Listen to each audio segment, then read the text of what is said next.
corpo precisa produzir energia o suficiente para se manter vivo. A energia é produzida pela combustão das moléculas dos alimentos, por meio do processo de oxidação, em que então as moléculas dos alimentos são combinadas com o oxigênio.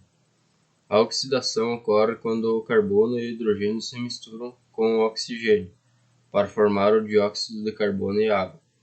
O consumo deste oxigênio e a produção do dióxido de carbono são, portanto, indispensáveis para a vida. Consequentemente, o corpo precisa de um sistema orgânico com a função de eliminar o dióxido de carbono do sangue circulante e absorver o oxigênio da atmosfera a uma velocidade rápida suficiente para suprir as necessidades do corpo, mesmo durante momentos de exercício intenso. O sistema respiratório, então, ele permite a entrada do oxigênio e a saída do dióxido de carbono do corpo.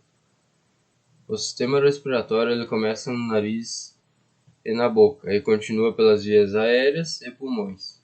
O ar entra no sistema respiratório pelo nariz e boca, passando pela garganta, faringe e caixa de voz ou laringe.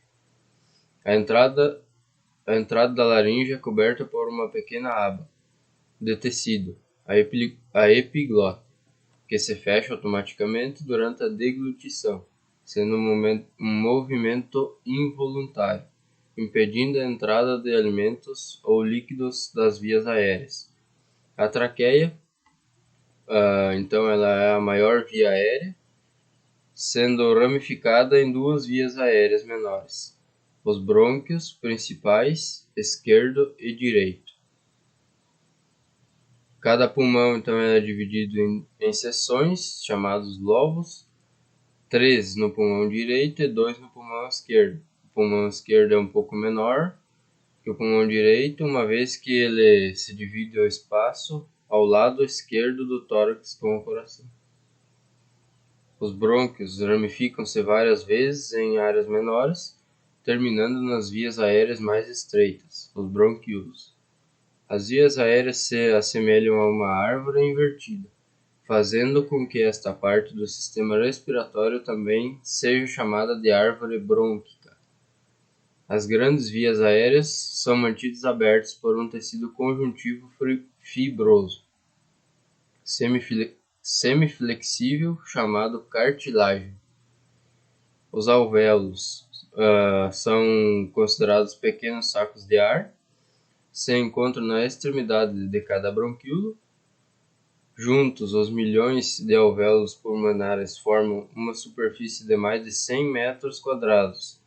Dentro das paredes alveolares, então, existe uma densa rede de minúsculos vasos sanguíneos, chamados de vasos capilares. A barreira extremamente fina entre o ar e os vasos capilares permite que o oxigênio passe dos alvéolos para o sangue, e o dióxido de carbono do sangue nos vasos capilares passe para o ar nos alvéolos.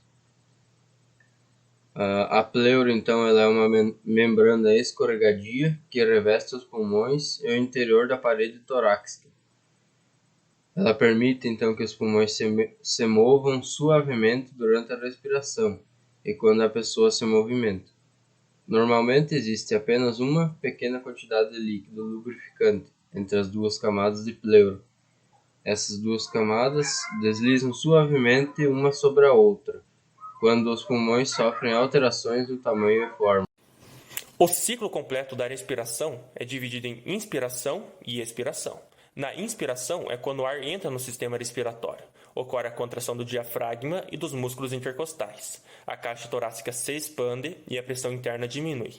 Já na expiração é quando o ar sai do sistema respiratório. Ocorre um relaxamento dos músculos torácicos. A caixa torácica se contrai, o que ocasiona um aumento da pressão interna. Os estados da respiração são divididos em eupneia, que é a respiração normal, é a ausência do desvio de profundidade e frequência.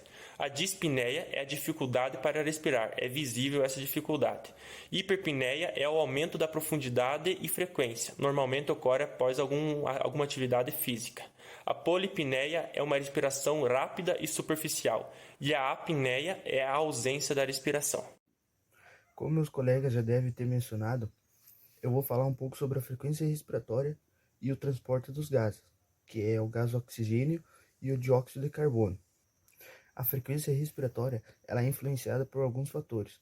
Pode ser tanto pela gestação ou pela ação de fazer movimentos, correr.